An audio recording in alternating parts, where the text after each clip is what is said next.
this was an important game for the Bulls before their schedule gets pretty tough as we face the Nets actually tomorrow. But the Bulls got a really good win against the Detroit Pistons, 133-87. Honestly, this score doesn't tell the whole story, but I have to say what was key to this game is that the Bulls defense has finally shown up again, as you just see right here in the second half. The Pistons really struggled to score, and that's all we were looking for from this Bulls team, because we know this team can score, but the defense has fallen off. Can you get back to that high defensive level that we've seen through a good amount of this season? And the Bulls did that tonight.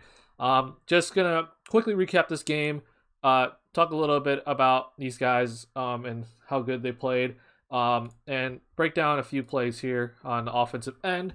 And talk about the Nets, because this is a big game tomorrow against the Brooklyn Nets. 9 p.m. Central Time. On ESPN. So it is going to be a humongous game for everyone to watch. The top two teams in the Eastern Conference are going to go at it once again. We'll see what happens in that game. But let's talk about this game first. Before we get into it all, make sure you hit that like button if you're new to the channel. Hit that subscribe button. The first half of this game definitely didn't look that amazing, especially that first 5 minutes of the first quarter. It did not look good. Guys are slow. You could tell guys weren't going after the rebound. Guys weren't getting over screens. And I honestly was like, man, this isn't that good. This isn't good to see. But then Ayo Dosunmu checks in and completely changes the entire game. I am just in love with that rookie right now, because he has been such a surprise for this team, because we did not expect Ayo Dosunmu to be this good and be such a big part of this rotation. Now look what we have right now. So Ayo came in, completely changed the game, brought the energy on both sides of the ball, did a really good job guarding Cade Cunningham. And the Bulls defense finally started to come alive in that first half, especially in that second quarter. And we saw the Bulls then start to really get their offense going from like late first quarter throughout the rest of the game. So that was really, really good to see. But then, of course, the second half was just an absolute domination by the Bulls. We saw the Pistons, they did not come out ready to play in that second half. The Bulls got out to a 17-0 run, and the game was over at that point. And honestly, man, that ball movement, the defense in that third quarter was just perfect. That's what we want to see from this Bulls team. We know this Bulls team can play at that level, especially on the defensive end. That's all we're really looking for from here on out, because if they can play that level of defense, I think the rest of everything else takes care of itself. I think the offense is going to do its thing if you play that level of defense, and then we're talking about a serious contender. So just a quick look at the box score here. The Bulls just continue to dominate from the three-point line, high percentage yet again. And this is, I'm going to say, before Matt Thomas and Alfonso McKinney went off in that fourth quarter in garbage time from three-point range, the Bulls were still shooting over 40% when the main guys are still in from three-point land. So that's good to see once again. Good field goal percentage. The Pistons, the defense looked good initially, but then the defense for the Pistons fell apart. So there you go. Bulls took advantage of that. And, of course, we need to talk about the assists. This is the Bulls' 9th game having 30 or more assists, and they have won all 9 games. So if you hit the 30 assist mark, you're probably going to win the game. And the Bulls just had active hands all night. Troy Brown, I believe, had 6 steals, maybe more. That's a career high for him. So really, really good stuff from there. Turnovers was not that bad, honestly. I know this is 16, but I thought the Bulls did a pretty good job tonight taking care of the ball. Garbage time obviously raised this number a little bit. But quick look at the box score here, because you kind of saw in this game that it was just defense, because the offense is just going to come eventually. We know it's going to happen. And, especially the beginning of the game, Vucevic was struggling mightily at the beginning of the game. He missed, I think, 7 shots in a row. Levine could not get a shot going either. And DeMar really didn't come alive until late first quarter. So it was kind of a really slow start offensively, but the Bulls were getting everything that they wanted. But again, it's just can we defend at a high enough level to stay in the game, and then our offense is going to eventually come around, and it did just that. Vucevic outscored the Pistons in the third quarter. DeMar had an incredible game. Both DeMar and Zach were close to triple-doubles, so really good stuff from them tonight. Lonzo Ball, again, from three-point range is just phenomenal. I want him to shoot more, honestly, but it was Lonzo, it was Ayo, it was Troy Brown Jr. with their active hands, as you can see. Lonzo had 3 steals. Troy Brown Jr. had 6 steals. So it's just, that's the stuff that we're looking for from this team, is that you need these guys to come and defend at a high level. If the main guys can't score the ball. So that's all we're really looking for. And then second half happened, Vucevic absolutely just dominated the Pistons, and that was really good to see as well. I'm hoping this is, I keep saying this, I'm hoping this is the time for Vucevic to get out of it. That, there's always, he just seems like he always goes through like a little rough patch here and there. Hopefully that goes away. I'm hoping. Also, big thing is that the starters got a lot of rest. Zach LaVine played the most minutes at 29, but I was really looking at DeRozan to make sure he played under 30, and he only played 26. So that's really good going to the Nets game tomorrow. So just overall good stuff here. And I know a lot of people are kind of like really going after Zach and Vooch, especially after that Mavericks loss. But I mean, look, man, you could see it in this game. Like, it shows up in the box score. Like, I still think these guys are winning players, but like, everyone's just saying, stop shooting the ball. Stop shooting the ball. I mean, their assist numbers were low. And yeah, their assist numbers are higher in this game. But I still thought that Zach and Vooch were still doing the right things against the Mavericks. It just was everyone else. It just seemed like no one could hit a shot.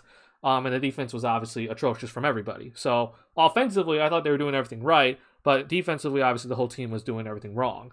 And in this game, I'm hoping this is the start of a change defense for the Bulls, because no Caruso. Hopefully he's coming back soon. It sounds like he might be back soon. But obviously no Javonte Green for a little bit of time. So the defense has to stay at this high level with some of your best defenders. So let's quickly get through these plays here, and then I want to talk about this Nets game, because this is, again, one of the big games for the Bulls this season. This is just honestly, I just wanted to show this play. It ends up in a Zach LaVine 3 here. And it was just like a well drawn out play. I'm not sure if this is out of a timeout. I think it was out of a timeout. And Donovan just like, all right, we're gonna run this dribble weave action. Everyone basically touches the ball, and everyone's just gonna be moving around. And you can see the Pistons defense was just swarming or trying to recover, because they were really, really trying to keep up with everything, because there's a lot going on in this play. So DeRozan comes over here. It's a handoff to Zoe, and then it's a handoff to Lonzo, or to Zach LaVine, excuse me. And then Zoe's going to set just a little tiny screen here. And you're going to see Zach LaVine basically throw the ball back out to DeRozan. And then you're going to see Vucevic come up here. And he's actually going to set a screen for DeRozan, but it's a slip screen. So the defense obviously might have a miscommunication right there, because, maybe Isaiah Stewart here is saying screen, screen, screen, and they're trying to switch it, but then the defender never feels the screen. So that slip screen gets the defense all out of sorts. And then this is a good job by Alonzo to get over to the corner here, because you're seeing that Vucevic is coming over here to set a stagger screen for LaVine to come to the ball and hopefully get an open three-point look. And that's exactly what happens here. As you can see, Sadiq Bey had no clue what was happening, no clue Vucevic was setting a screen. So Zach is then able to get that screen from Vucevic, and his defender gets caught up. Sadiq Bey's way out of position, and it gives a wide open three for Zach LaVine, which he knocked down, which is only one of 3 shots Zach made tonight. But, we saw the rest of the stuff from Zach tonight. 7 assists, 9 rebounds, good defense. I mean, hey, that's what we want from one of our best players on the team when they don't have their shot going. So good stuff there. And then I just want to show this play because this is out of transition. And I said earlier in this video that the Bulls defense, if the Bulls just play at a high level of defense, everything else is going to take care of itself. Like, I think this team is too athletic, too smart, have too many offensive scorers to be like concerned about the offense when the defense is playing at a high level. Like, if we just play at a high level of defense, you're going to see shots like this come all the time, because we're too athletic, we're too fast, and we have all these guys that can absolutely just dominate from anywhere on the floor.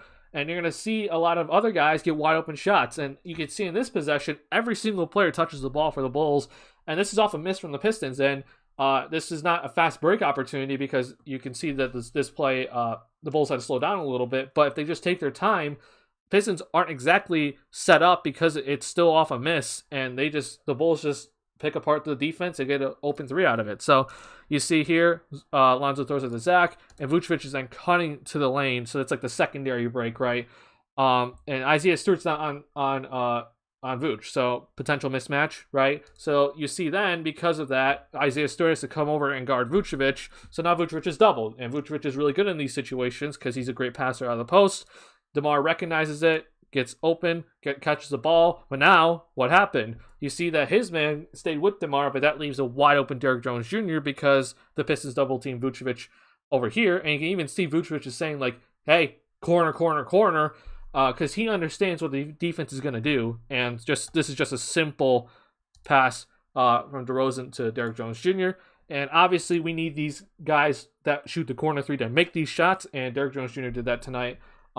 Big shot here. And Bulls are then leading by 23. So that's the type of stuff that I think the Bulls can always get if their defense is playing at a high level. Because we saw that was off a miss from the Pistons. The Pistons were all over the place, were not matched up correctly, led to a Vucevic being doubled, pass it out, pass it again to the corner, wide open three for Derrick Jones Jr., and he hits it. So that's all I have for you in terms of plays from this game. Let's just quickly talk about this Nets game, because I'm really looking forward to this game. The Bulls have beat the Nets in their two previous matchups, and I think this is the last matchup between these two teams, if I'm remembering correctly. But obviously, I mean, we're looking at Durant, DeRozan, and Levine. I'm gonna say I think that's three of the top six scorers points per game wise in the NBA currently.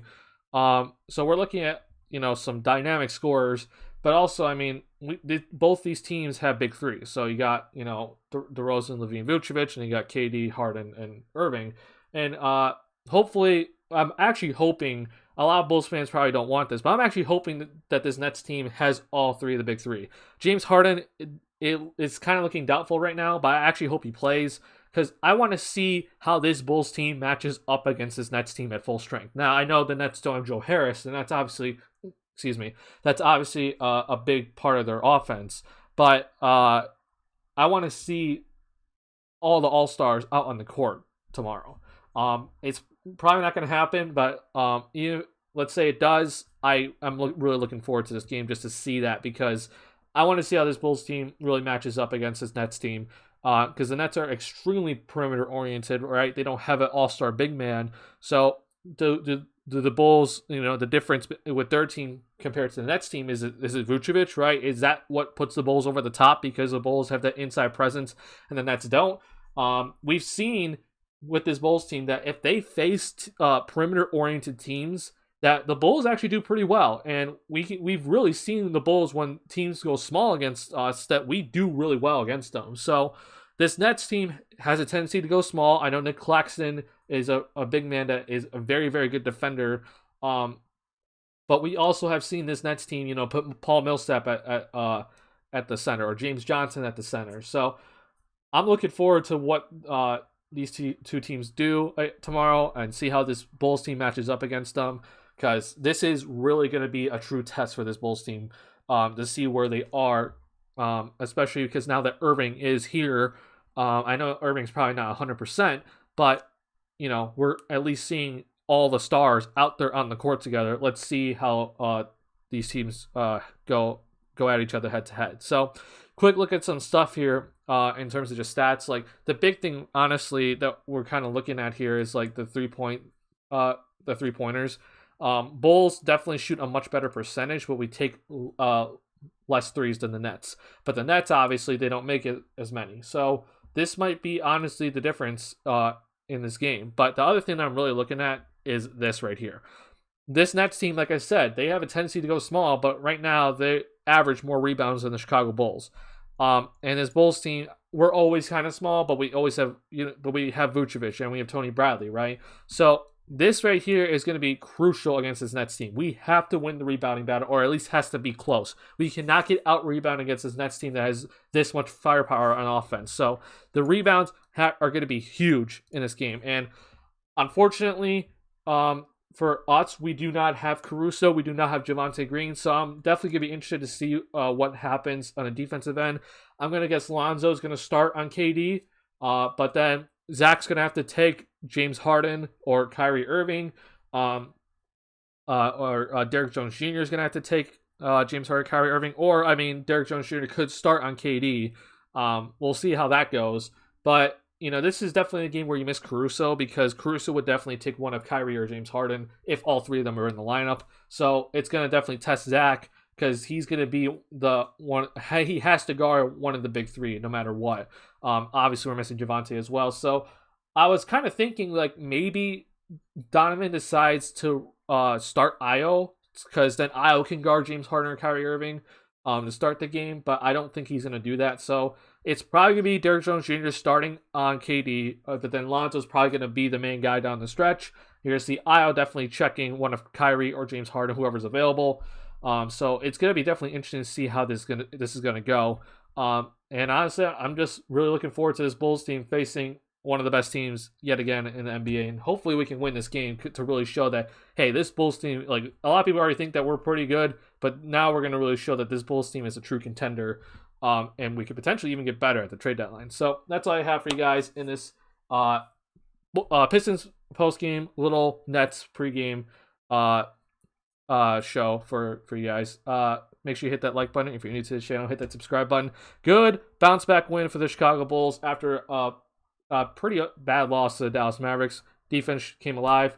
I'm looking forward to this Nets game. Really looking forward to this one. I'll see you guys in the next one.